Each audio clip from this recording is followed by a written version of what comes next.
Historian Ravi K. Mishra is our guest in this episode of Terms of Engagement. Ravi is the author of a revisionist account of the delimitation debate, which is often framed as a story of the southern states' success in stabilizing their populations versus the Hindi heartland's failure to do so. Drawing on an analysis of demographic trends spanning more than a century, Ravi argues that different regions of India pass through various stages of the demographic transition at different points in time. There was, in fact, an earlier period when southern states were growing faster than parts of northern India. How then should India organize political representation going forward? How can the principle of one person, one vote be balanced with concerns about regional equity? These are the questions we explore in this episode of Terms of Engagement. No, there was no delimitation in 1976. Delimitation happened in 1973 on the basis of 1971 census. Before that, two delimitations had happened in after 1961 census and 1951 census. The entry of the Hindi belt into the demographic phase of rapid growth for another 40-50 years. Eventually it did happen after all, because there was considerable sort of momentum to industrialization after the First World War, and then of course Second World War changed that whole thing. The way our federalism has evolved after the constitution came into effect and the states were reorganized. Obviously, once you create a positivist entity, there is a state which has its own identity, which has its own administration, which its own government, sometimes its own language, etc., etc. Thank you, Dr. Ravi Mishra, for joining us on this edition of Terms of Engagement, where we discuss ideas and practices that create and sustain India as a nation. So your work, which is come out as a substantive volume, is titled Demography, Representation and Delimitation. In this book, you are attempting a reframing of the demographic debate.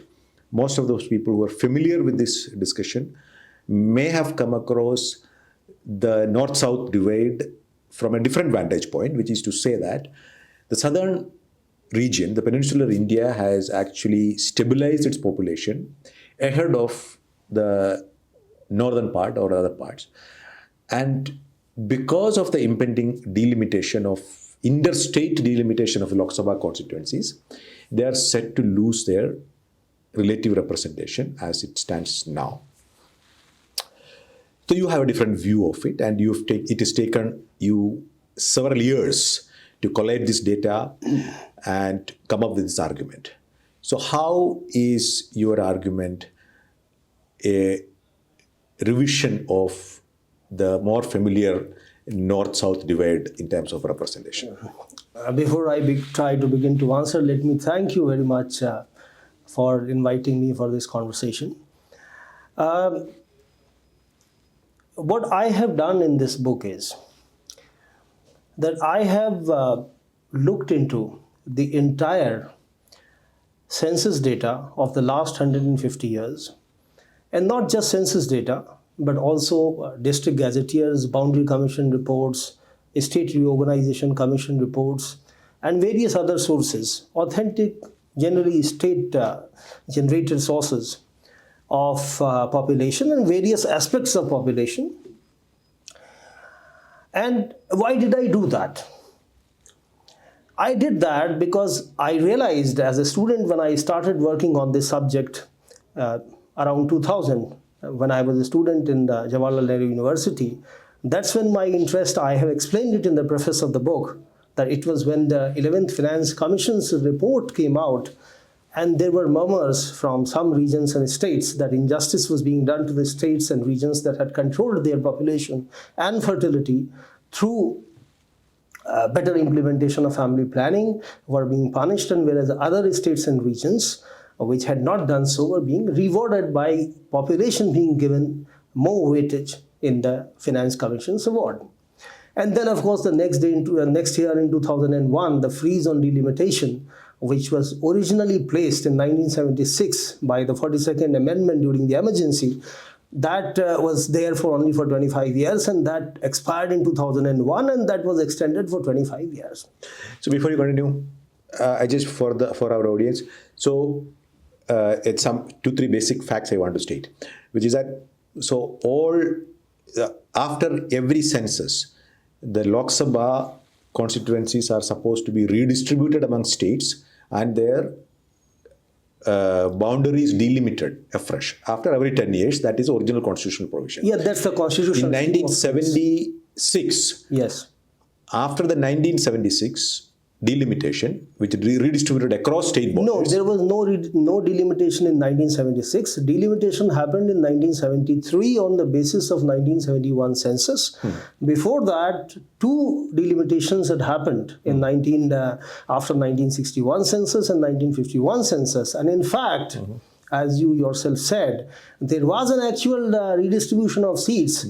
And if I may tell you that Kerala's seats increased from 18 to 20 and Karnataka's from 26 to 28, whereas UP's seats came down from 86 to 85, UP with Uttarakhand. So yes, there were 3 such delimitation commissions which did their job as per the constitutional scheme of things. And then in 1976, this embargo was placed on the ground that we need to encourage family planning. So the distribution of Lok Sabha seats as it stands today is based on the 1971 census and the distribution of population. Absolutely. And let's understand this, that in 1971, India had a population of just about 56 crore. And in the next census, it's likely to have a population of 1.5 billion. So that's the gap we are talking about. So after that, it was postponed for 25 years. First in 1976, all the way until 2001. Now, since you're talking about 2000 and 2001, that 1 year period, and again in 2001 until 2026, that is this year, and that is one reason why this is again back in a... Obviously, it's coming up. So now, going back to to what I have done in this book. So I used all this data because I thought, being trained as a historian, I thought that I asked myself this question actually. Why is it that the fertility rates and the population growth rates, that is the decadal growth rates of the Indian states, especially on the axis of north versus south, as it was being projected, not that I myself believed in it, why is there so much variation? Is it because of lack of implementation of family planning, which is what was being claimed? Or is it because of social, economic, or historical factors? There was also subtext of cultural and social backwardness, etc. We all know that. So this was one question that I asked myself. I asked myself another question also about human development and economic development. Why is it that regional disparity was increasing? And I have touched upon that question only tangentially in my book, because obviously that could not be the focus. But maybe, I have worked on it. But the first question I tried to answer. In order to answer that question, I went back to the original and the initial sources, as one would put it. So I went back to the census of 1872. I started from there. And I used all other records, as I mentioned earlier. And the reason was that I understood this, that population increases, meaning that it enters the peak growth phase, mainly because mortality comes down. It's not because fertility suddenly goes up and therefore you have a higher population growth. Though, of course, there are a few examples from across the world, but these are minor examples where such a thing has happened. But mainly it is because mortality falls. Now, why does mortality fall? Mortality falls because of 3 things. The most important factor is the improvement in nutrition. Now, we must not underestimate nutrition, because we who live in this day and age, of course, there is still poverty in India and many other countries where many people may still be underfed and malnourished. But in human history, it was a common problem. So, which means that when the time comes that the nutrition level of a population increases, say, by 25% in terms of calorific intake. I'm not talking about protein versus carbohydrate and that things. That's the first and the most important factor in the decline of mortality. The second is public sanitation, because sort of restricts or curbs the spread of epidemics. And the third, of course, is the healthcare. Again, preventive as well as other kinds. So unless you are able to sort of look at the process of demographic transition, that is the transition from the phase of high mortality and high fertility to the final phase of low mortality and low fertility. For example, Kerala has achieved that. Both mortality and fertility are fairly low. Now, so between these two phases, there is a phase where the population of a state or a region or a region within a state or a continent, etc., grows at a relatively fast pace. Now, what would be that pace is historically determined. Now, let me give you an example. If we take the case of Europe, for instance, the demographic transition there happened over about 250 years or 300 years. There is a startling fact that I have given in my book. There is a whole chapter on the population history of India, population history of the world over the last 500 years. The astonishing fact is that according to the estimates of Angus Maddison, who was the biggest authority on this subject apart from Paul Baruch, the great economic historian, now he has shown that at the beginning of the 16th century, England had a population of just about 4 million. And India, even at that time, according to his figures, had a population of more than 100 million. Now, today, if we look at the population both of what is now UK, but leaving aside Irish and other elements, and then add up all those people who are of Anglo-Saxon descent around the world, we see that they are no less than 25 crore. So from 4 million, they reached 25 crore. India, which, I mean, if we go by this estimate, was at least 10 crore 500 years ago, more than 500 years ago. Now, even if we add up Pakistan and Bangladesh, we are not even 2 billion. What I'm trying to say is that demographic transition is a process that has unfolded around the world in different time periods, because the history of different parts of the world is different, history of different states and regions within a nation is also different. In fact, I can point out that variations within other states also, not just India, but we need not go into that. What that signifies is that before the arrival of modern medicine and modern practices of public sanitation, and also before the how should I put it, a minimum level of prosperity in the third world countries that allowed them to improve their nutrition, demographic transition in a proper sense was not possible in the colonized countries, whereas in the European countries, it started 300, 400 years ago. So they increased their population enormously, not just their population, but their share in the population of the world. It almost doubled, by the way. If we add up the population of Europe, America, South Africa, I mean the white population there, Australia, New Zealand, etc. So the curve went up and it remained up till about 1870. I can tell you the population of the developed, so-called developed world, it was increasing at a much, much faster pace than that of the colonized world. Till 1913 also it was happening. So the transition zone is from the First World War to the Second World War. So we will unpack some of these arguments in the next as we go. But before we go into the details, I would want you to summarize, say in 1 or 2 minutes, what do you find, therefore? You've analyzed the regional variation in the demographic transition of India over 150 years from the day the first census began, from the first census all the way until the last census. So what's the pattern that you have captured there? And what are the implications of that from the perspective of delimitation and representation? Yeah. What emerges from my study based on empirical evidence is that the South embarked upon the demographic transition because of an earlier decline in mortality some 40 to 50 years before the North. So the South's decadal population growth from 1881 onwards, it was much more as compared to that of the North. In fact, the North remained almost stagnant. Its population was hovering around 11 crore. And I have taken out the figures of Pakistan and Bangladesh, India with its present boundaries. So South took an early lead. And because it took an early lead, its base also changed.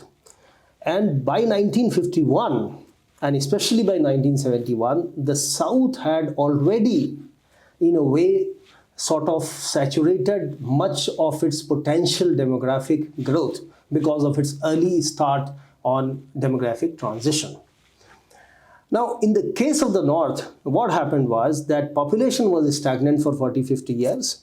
And then from the census of 1931, it starts growing in a visible manner, which means that the North, that is the Hindi belt, was behind the South. Of course, it was behind the East and the West also on the curve.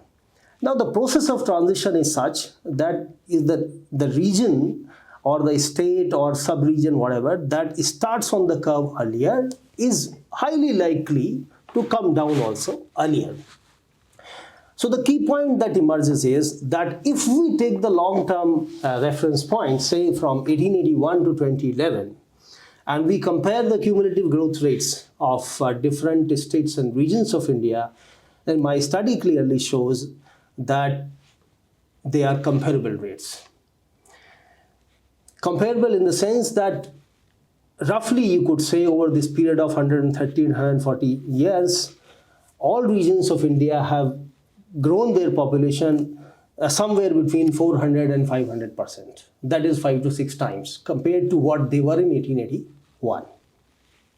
So this is one key finding, that unlike what is being said, as far as demography is concerned, there is far more convergence than divergence. Divergence is an impression that gets created because we take too short a timeline. If you take the timeline from 1971 onwards only, which is what Ashish Bose, for example, did, and I have critiqued him because of this, you can't understand. And you will think that, well, population was growing only in certain states and regions, especially in the North. Where in the South, population growth had started slowing down, although even that is not correct, because in at least 2 to 3 states of the South, population kept growing at a fairly high pace till 1991. But yes, there was some movement, especially in Kerala. What this clearly shows is that there is no causal connection between the family planning program as launched in 1951 and the decline in fertility of some states and regions, especially the South, but some other places. Punjab also has seen a decline in its fertility and population growth. On the contrary, because it is a process which has happened all around the world, we can say this with a fair degree of assurance that by 1971, when this whole issue started, that unless we curb population growth of the North through better implementation of family planning, it will become a political problem in terms of representation. Now, the South had already exhausted much of it. The North had entered that phase. In 1931, it started growing at a relatively respectable pace, but its pace really picked up only after independence. Okay, so it's like there is some overlap between the North and the South, but you can see that the sequence is totally different. To the best of my knowledge, nobody has ever established a causal link between family planning program and the decline in fertility and population growth, not just in India, but in other parts of the world also. Well, let me mention one very important thing here, which would be of great interest to you. The second chapter of my book focuses on how this idea of family planning was born. Who were the creators of this idea? And I have shown that it was during the Second World War, when the Cold War was on the horizon, that the West became deeply concerned. They became highly concerned about the relatively rapidly growing population of the Third World countries and of the Soviet Union. So a leading demographer and sociologist of America, who has been cited even by Jawaharlal Nehru in the discovery of India in 1940s, Frank Notstein, he was commissioned by the League of Nations to write a report, which is a very long report. There were 5, 6 other juniors who helped him. They are there. It was published by the League of Nations, where these concerns were expressed. It is in the 1940s that this term family planning was coined. And one reason it was coined was that the terms that were being used earlier, the birth control and population control, unfortunately they had become advertently or inadvertently associated with the eugenics movement, which became discredited because of the rise of Hitler in Germany. So a euphemism was kind of created, family planning, because it sounded a neutral kind of term to which an average person may not have any aversion.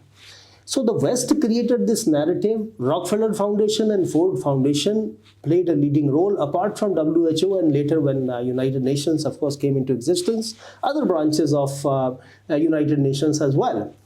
It was a geopolitical thing with which they started. One geopolitical factor was that America and the West thought that they are the leaders of the so-called free world. And these large countries like India, China, etc., they have got their independence, or they are in the process of getting their independence.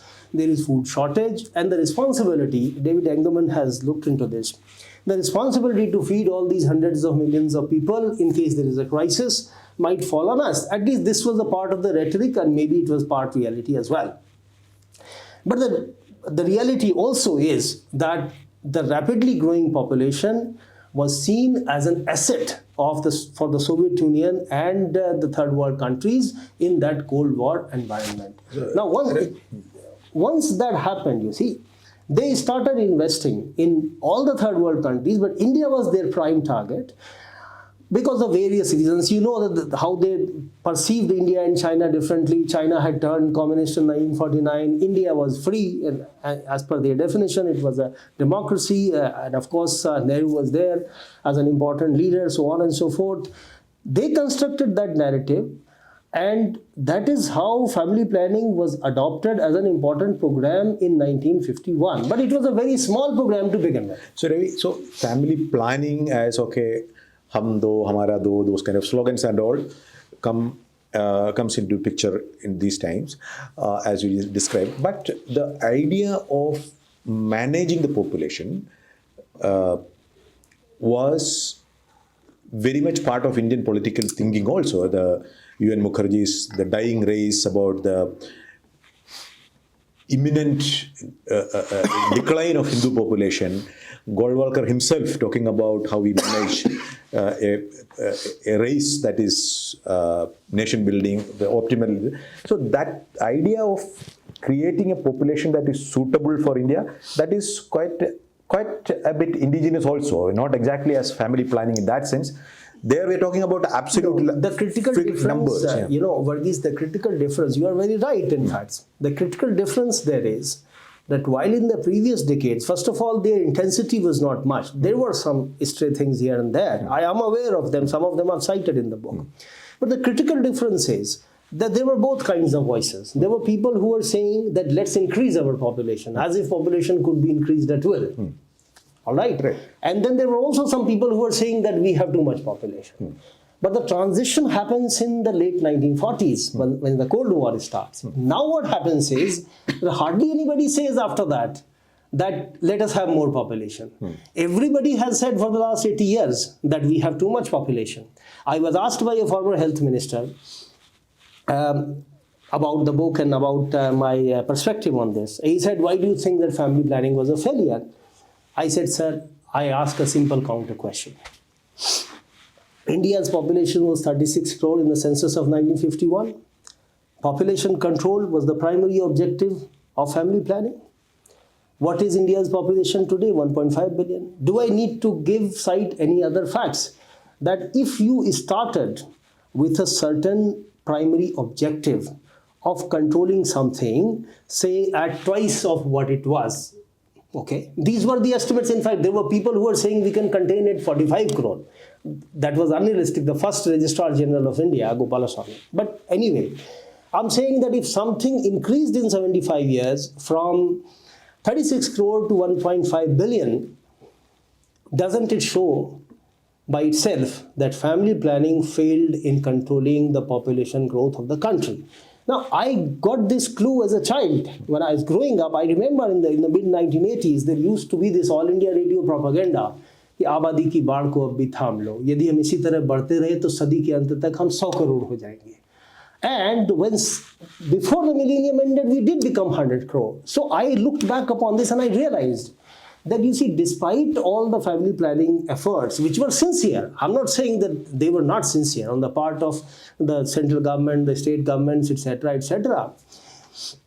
But despite that, all the targets that were set, they were never met and population exceeded, which clearly shows that as far as population control is concerned, certainly family planning failed. Nobody has established a causal relationship between these two things. And So there is no causal relationship between the fluctuation across regions in terms of TFR or mortality or fertility.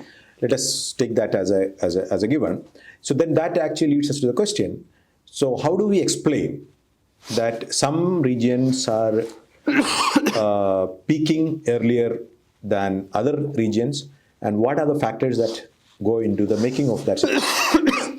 I'm sorry. You see, the causal explanation of why demographic transition is started at different periods in different parts of India is not the focus of my book, but I have looked into it and I have written on it. Let me first of all say this. We all know that India is a continent-sized country, even after the partition.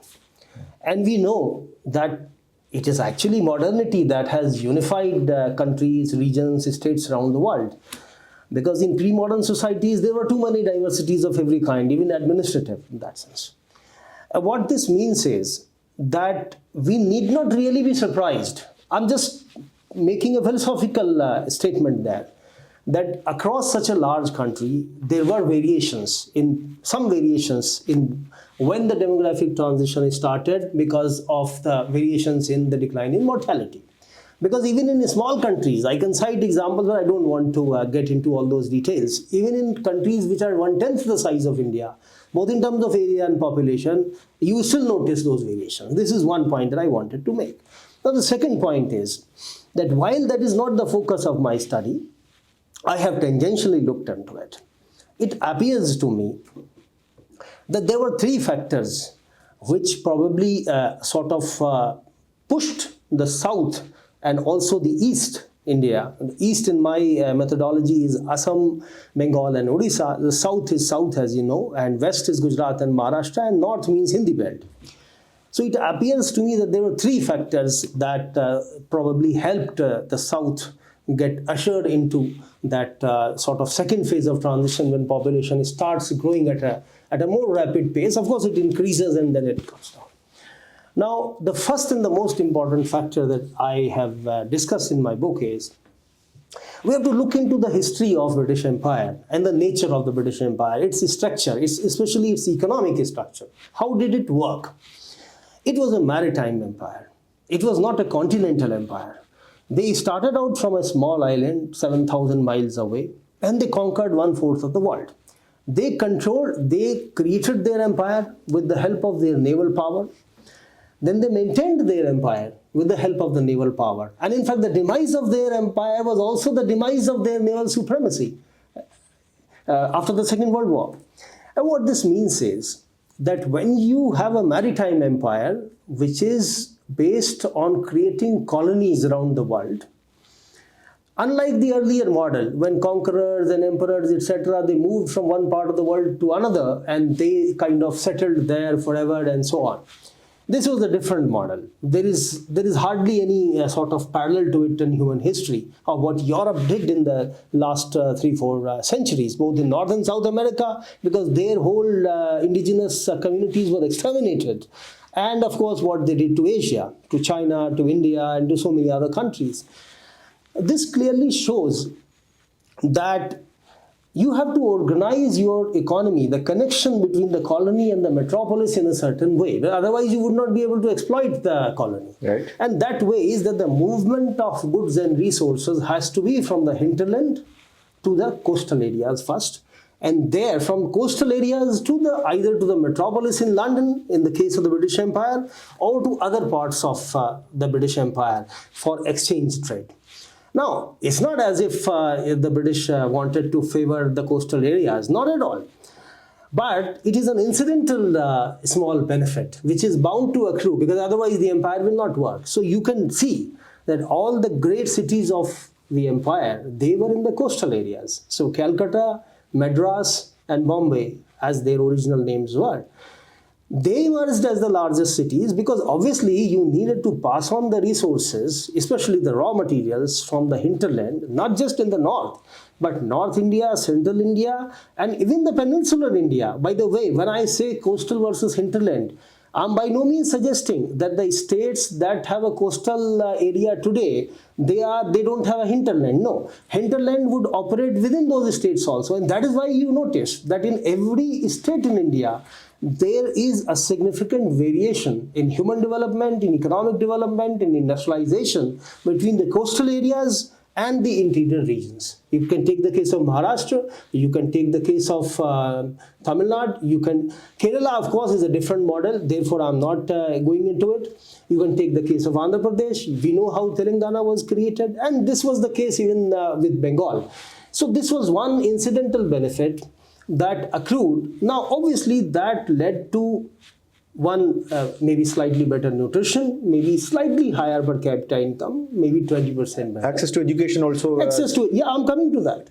In Yes, Calcutta, all these places. urbanization, higher level of urbanization, higher level of education.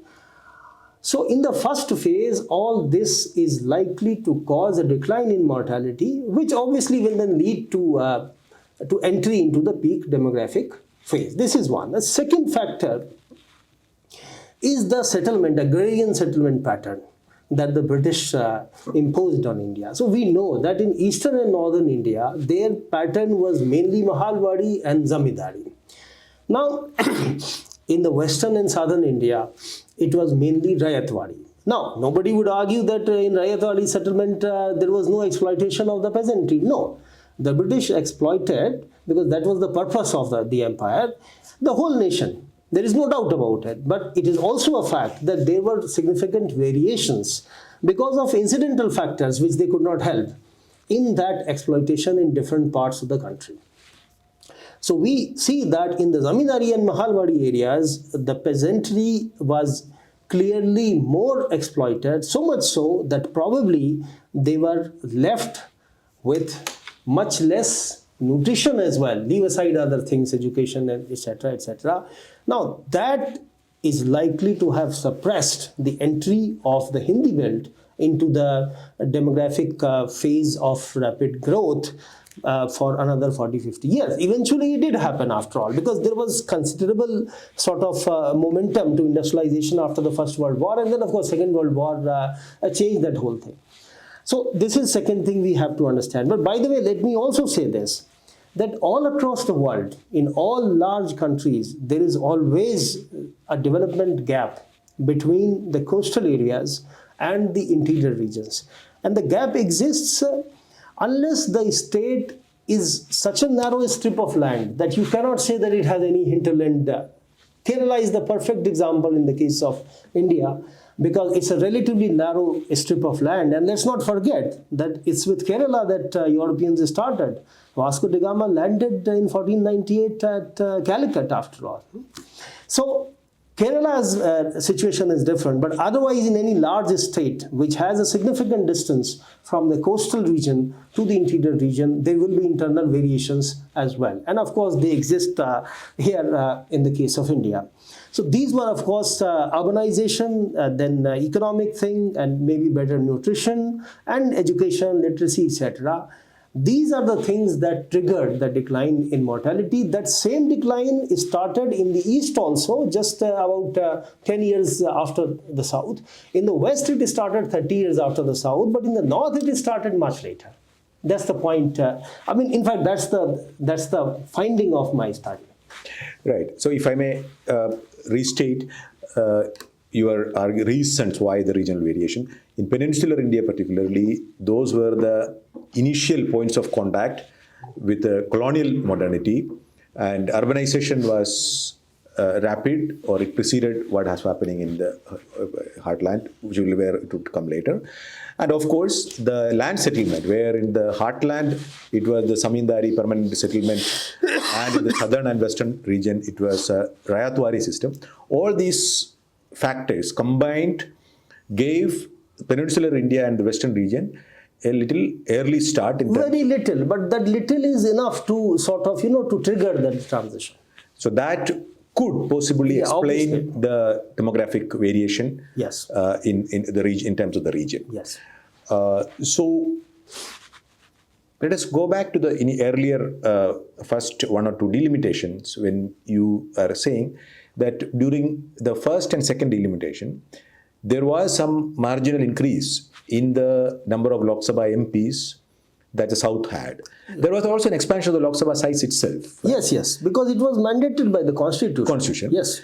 So Let me just clarify. Yeah, the please. Constitution says it clearly, Articles 81, 82, that after every decadal census, a delimitation commission will be set up by the government, and the delimitation commission will do two jobs. One, of course, is that depending upon the population figures, it will, one, increase the number of seats in the Lok Sabha and Rajya Sabha, and it will reallocate them according to the latest proportions of each state's union territory, subject to the threshold of 60 lakh, which is that the states or union territories that are smaller than that obviously are not bound by the same formula, which was, of course, the right thing to do. So it's a constitutional mechanism that was provided for, and it was followed for these three delimitations. That's first job. And the second job of the delimitation commission is that once the seats are allocated to a state, the Lok Sabha seats, then obviously the specific territory, the boundaries of each constituency has to be determined, depending upon the variations in population growth of districts, tehsils, talukas, and so on. So when proportionately the southern states got more of those newly created Lok Sabha seats in the first two delimitation commission. Is that what you're saying? No, what I'm saying is that in the first three delimitations, the constitutional scheme was followed Right. diligently. And so you see that seats were increased from 489 to, if I remember correctly, 523 or 24 first, and then of course they were increased to 545. That is what current. That's what the current is. And the other provision also, that there will be a reallocation to every state wherever necessary, obviously, that too was done. And the third part was also done, that the boundaries of each constituency were changed. So the constitutional scheme of things was followed in the first three delimitations. So now we come to the question of how respective regions, states is a specified constitutional category, perceive this variation. So the argument is that, okay, if you stabilize the population, so there are two conflicting principles at play, because if a state has had its vote value of individual voters going down because there are a much large number of people being represented by a single member of parliament, as in the case of northern states. A small intervention, if you permit, that according to the constitutional scheme of things, it is not the number of voters or electors that matters. It is the number of people in any given constituency. Right. Yeah. Fair point. Yeah. It is the population, total number of people, population. not the electors of the voters. Yes. So you have, as you're citing in the book, in Kerala or in Tamil Nadu, an average South Indian Lok Sabha seats, one Lok Sabha MP is representing around 20 lakh people? For the South as a whole, according to the Census of India projections of 2026, the figure is somewhere around 21 lakh. 21 lakh. For the North, it is 31, and for the West, that is Gujarat and Maharashtra, it is 28 lakh. So that is a disparity in terms of, so that essentially means is that the one person, one vote, one value principle, which is a core elementary principle of representative democracy, is diluted in this case, where an average voter in Kerala or Tamil Nadu has his or her vote's value significantly higher than an average voter in UP or Bihar. But when we try to correct that anomaly by redistributing across state borders the Lok Sabha representation, the states that have in the south fear that, okay, what our representative relative weight in the Lok Sabha will come down. Already it is quite low. When you talk about... No, it is at the level of 1971 census, around 25%. Yeah, around 25%. Which was the population of the south at Yeah, so we started when until 1971, this is roughly more or less evenly distributed across the country. And in the last 50 years, this disparity is actually going on.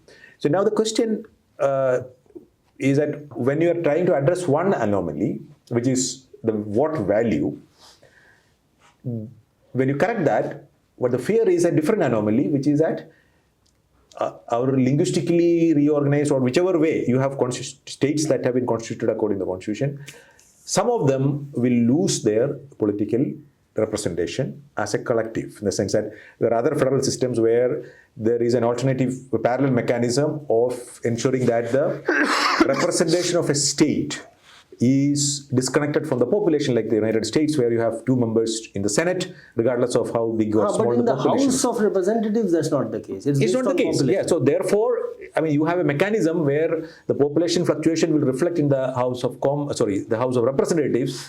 In our case, both are tied to population. Yes. Both Rajya Sabha and Lok Sabha. That's the constitutional scheme. That's the constitutional scheme. So that actually brings in a bit of a pressure on federal distribution of power. All right.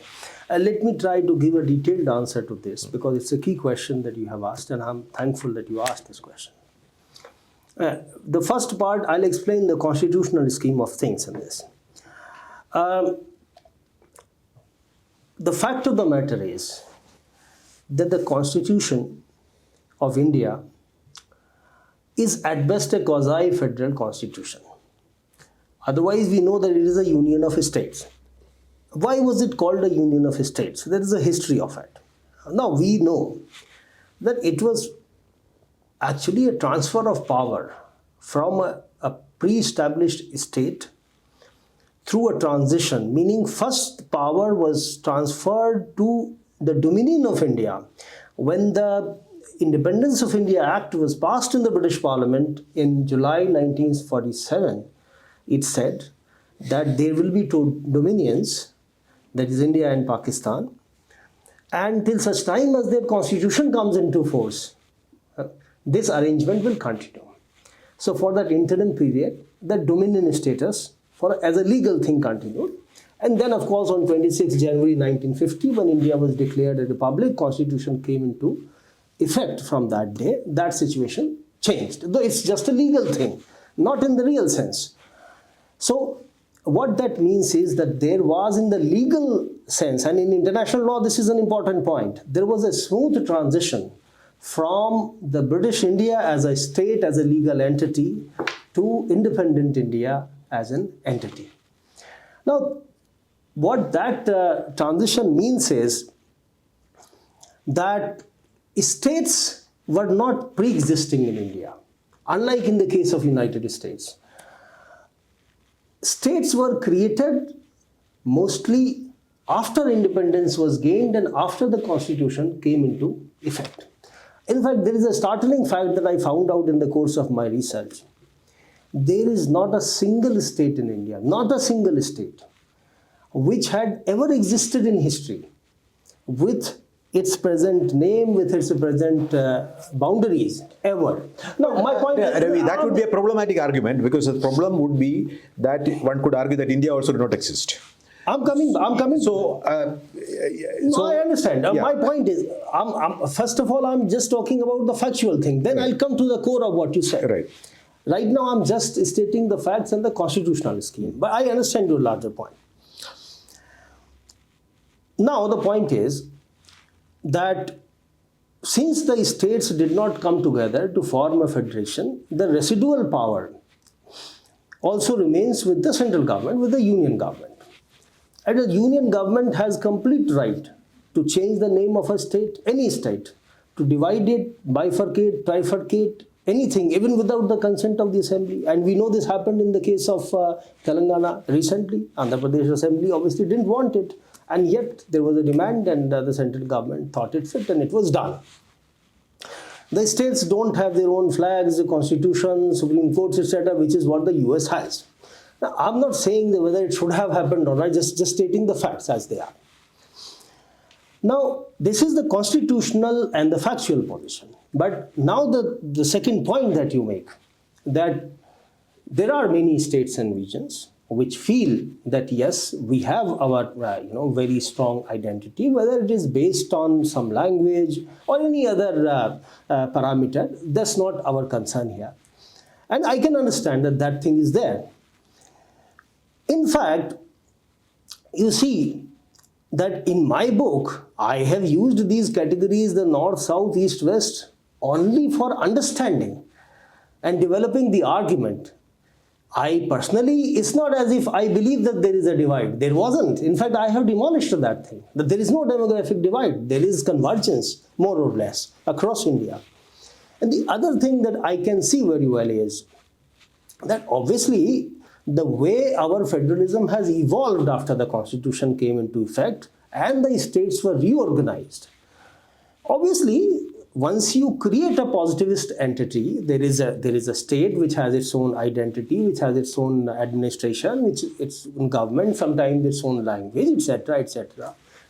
Obviously, you see that a certain identity becomes stronger and stronger. Although one interesting thing there is that in the case of Telangana and Andhra Pradesh especially, you can see that, but you can see it in the case of Jharkhand, Chhattisgarh and Uttarakhand also, that once a state is divided and another state is created, people who until the last day belong to another state now switch their loyalty, more or less. Now they become attached to this state, which means that it is the political decision of creating That's a state. that. So the technicality of what the constitution says is actually has only a limited value here. Yeah, I have said because the constitution itself, for example, as you yourself cited earlier, a state like Manipur, which for 1 million people has 2 members of parliament. Yes. So the idea is there's a constitutional recognition of the fact that India is comprised of various communities, linguistic communities, ethnic communities. There is a recognition of those. I partly agree with you, but not entirely. You see, the constitution is ultimately a liberal democratic constitution. And at the heart of modern democracy is the individual. So the constitution has put the individual citizen at the heart of it. And in fact, that is the transition from being subjects under a monarchy of some kind to being citizens under a modern democracy. So yes, that is why you have fundamental rights. Fundamental rights are the most important part. And fundamental rights, there are of course community fundamental rights, but mostly the fundamental rights have been given to the individual against the misuse of the state's power. That's the basis of it. Now what happens is the constitution has also done a compromise. Compromise because it was required. So while that is the general principle that individual citizen is the one that matters for the republic, for the democracy, for certain groups an exception was made. And I think rightly so. Now SCs and STs are the most important example. The constitution itself recognized them as a group. Okay?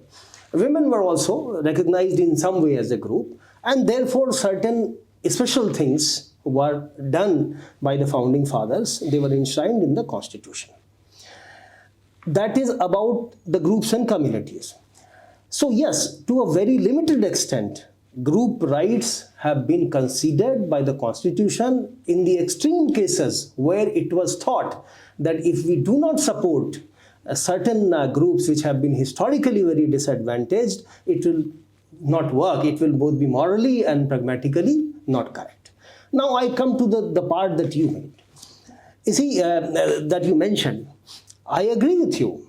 That it doesn't matter what constitution says as far as this political sentiment or emotion is concerned.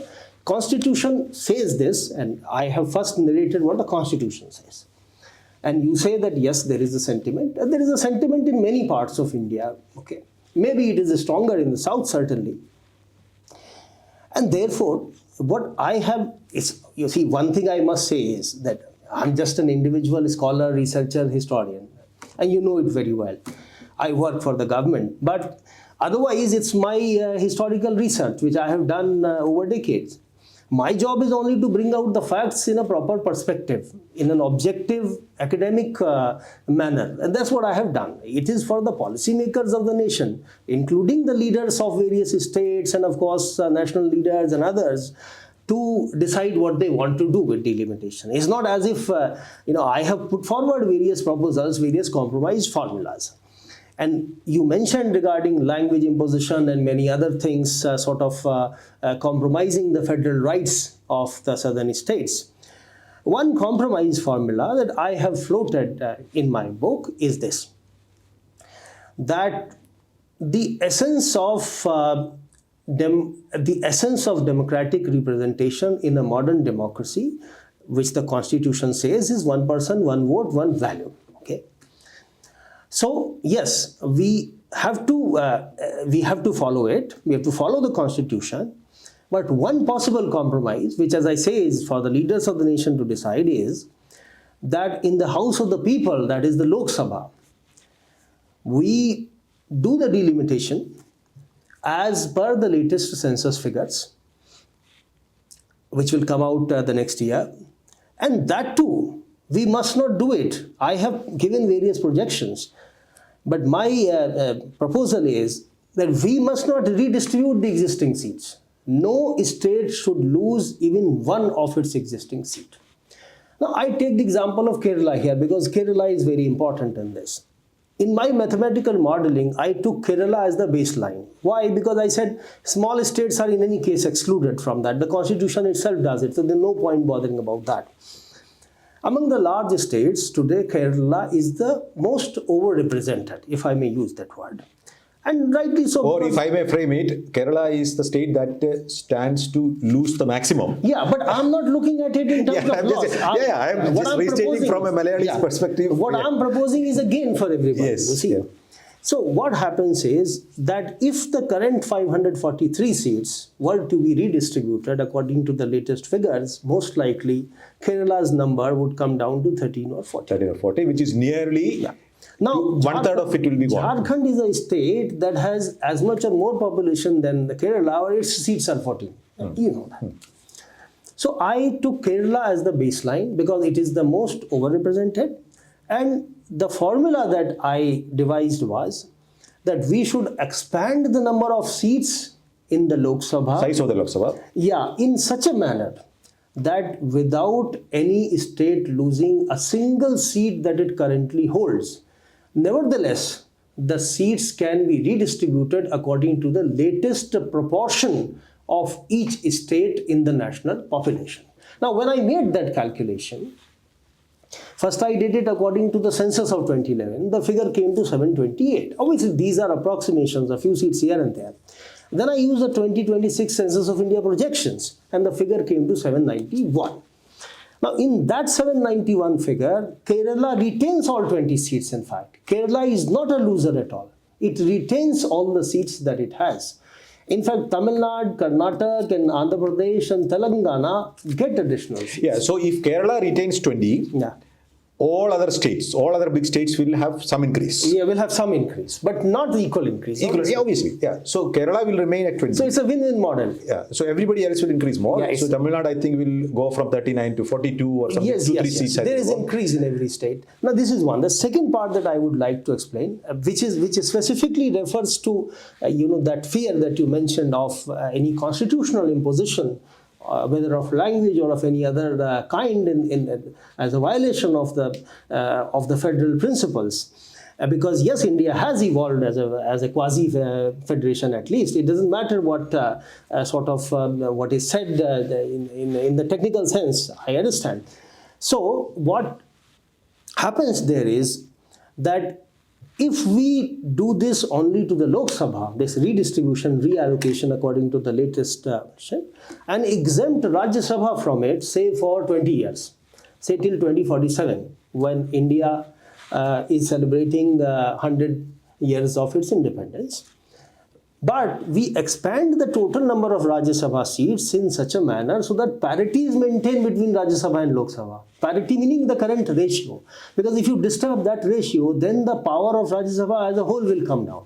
So my figure, I think it came to 343 or something. For Rajya Sabha. Yeah, so if 791 is the figure for Lok Sabha, it has to be 343 for Rajya Sabha. But the reallocation as per the current population of the states will not apply. Need not happen. The same proportion may Rajya Sabha should be It should allocated. continue as per the 1971 till 2047. Let the leaders of the nation and the public make a decision at that time. But in the house of the people, since it is a fundamental principle of democracy which is enshrined in our constitution, that irrespective of all your other attributes, caste, class, community, gender, how much wealth you have, how much property you have, how much education you have, every person has one vote and its value is also equal. It's not as if those who pay taxes, higher taxes, or those who have more money or who have generated wealth, their weightage is say 10 times or 20 times higher than that of an ordinary person. That's not the case.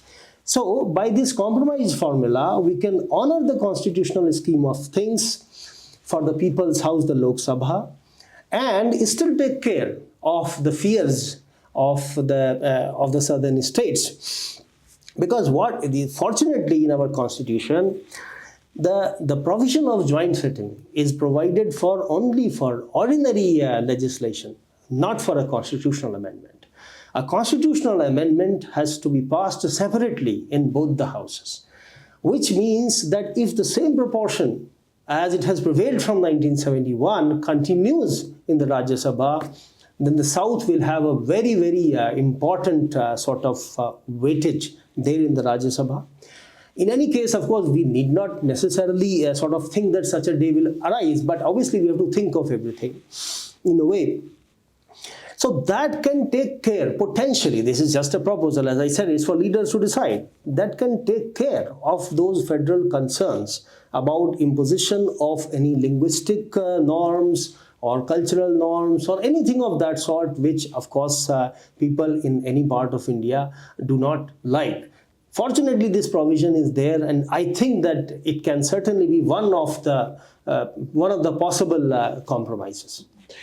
Are you considering other forms of representation, electoral systems? Because that is another way of mitigating some of the imbalances that could be created, which is to have, so let us say, if you move beyond the first past the post system into a proportional representation model or other mechanisms where you have a German model where you have a combination of party lists and constituencies. So therefore, the distribution of power across regions and places, this actually applies. So another way of looking at it is, it is not only about north-south, within, as you said, within every state, within every region also. Across communities, for example, all those things are questioned. I have cited, for example, the Muslim population in the nation has increased in proportion from 9.8% to 14.20%. The SC/ST population combined has increased from less than 20%, in fact 19.50% to more than 25%. And both are likely to increase further because there are long-term historical, social, economic reasons behind these things. So you are absolutely right. A variation is not just across states and regions. It is across castes, communities, religions, regions, classes. If you could map that, certainly you will see that there is a huge difference. And one thing that I would like to mention here is this, that statistically it is almost an impossibility that any district within a state, any block within a district, any state within a nation, or any continent within the world can have a fixed share of population over the medium to long term. It's a statistical impossibility. Now, let us assume for a moment that by some miracle, the population of India suddenly stabilizes after the coming census, say around 1.5 billion. Even in that highly unlikely scenario, almost impossible scenario, what would happen is that some states will be growing and some states' population will be shrinking. Declining. Yes. Declining. Or it could be that the variation is not very large, but there will still be variation. Yeah. It could be that some states are not growing at all, but some states are shrinking, and then the population of India will start shrinking. Even in that scenario, the percentage share of any state, region, territory, whichever way you take it, whether of a district or a state or a region, is going to vary. And it will continue to fluctuate for several decades to come. It will always fluctuate. It is only by fluke. I have found through my analysis of data, only by fluke, that once in a while, once in a blue moon, you might say, it might happen that a state had exactly the same share in the population of India that it had in the previous census that happened a decade ago. So, which means what I'm trying to say is that this connection between delimitation and census and demography, which is enshrined by the Constitution, has been done after a lot of deliberation and thinking. Like you mentioned, proportional representation. All these things were considered by the founding fathers of the nation, and in their wisdom, they concluded, and in fact, Dr. Ambedkar has also spoken on this, and everybody else has also. I have seen all those debates, that we must have one universal adult franchise, which again was almost a revolutionary step. You could say that no other country had done anything of this sort. Such a relatively country with a very low per capita income, with very low literacy rate, but every adult person, irrespective of all other distinctions, was not only given the right to vote, but his vote was also equal. And I would say that actually that was the critical thing that marked the transition of India from a pre-modern, pre-democratic society to embarking on the path of a modern democracy, of a modern society based on the principles of equality of all, irrespective of distinctions of caste, class, gender, race, ethnicity, etc., etc. This is important because, you see, what happens is that in proportional representation, of course, you could have considered, but why is it that the constitution makers didn't? One idea that came up in the Constituent Assembly was that it is intrinsically unstable, the proportional representation. It is true that in the case of some countries, it has worked. But my point is that we need not go deeper into it because the Constitution is ultimately a positivist document. It is there. All citizens have to abide by it. So in conclusion, Ravi, so your argument is that no argument, particularly federalism argument or regional representation argument, is not strong enough to delay or undermine the scheme of decadal census to be followed by delimitation, because regardless of what you do, there will always be variations, and that variations are something that you live by and manage it as it is, because the core principle is one person, one vote, and one value. Yeah, unless, of course, you don't believe in that core principle, which is enshrined in the Constitution. It's not you and me who are saying or discussing it. The founding fathers, they in their wisdom have enshrined this principle, and there is the process of converting subjects into citizens with rights. I think it is intrinsic to that process, and that is why the founding fathers did it. One small thing that I would like to mention here, reaching the end, is that actually, you see, the gap is also very large. When we say 21 lakh versus 31 lakh, that is because I have compared the populations of entire regions. But suppose I compare only... Some constituencies are 40 lakh and all. Yeah. If I compare that, the gap is much, much bigger. And in fact, if we take the case of Kerala, for example, there the average constituency today will have less than 15 lakh people. Whereas in UP it might be 33, 34 lakh. So variation is huge. But at the same time, the saving grace is that the actual redistribution after the expansion of Lok Sabha is only to the extent of about 5% of the total number of seats. So actually nobody has statistically calculated how much change is there.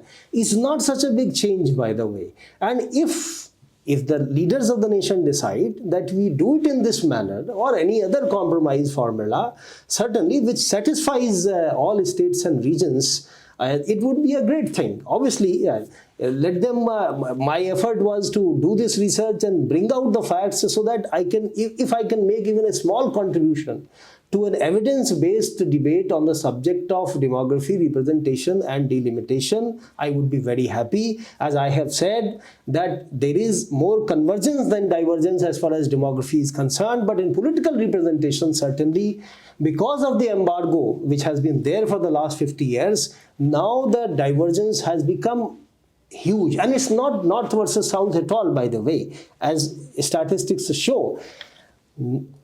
The southern India is heavily overrepresented. The northern India is heavily underrepresented. The western India is almost equally heavily underrepresented. That is Gujarat and Maharashtra. And eastern India, that is Assam, Bengal and Odisha, are almost even. Not much. So, well, on that note, we conclude. Thank you so much, Ravi Mishra, for joining me on this episode of Terms of Engagement. Thank you very much. thank you very much for inviting me.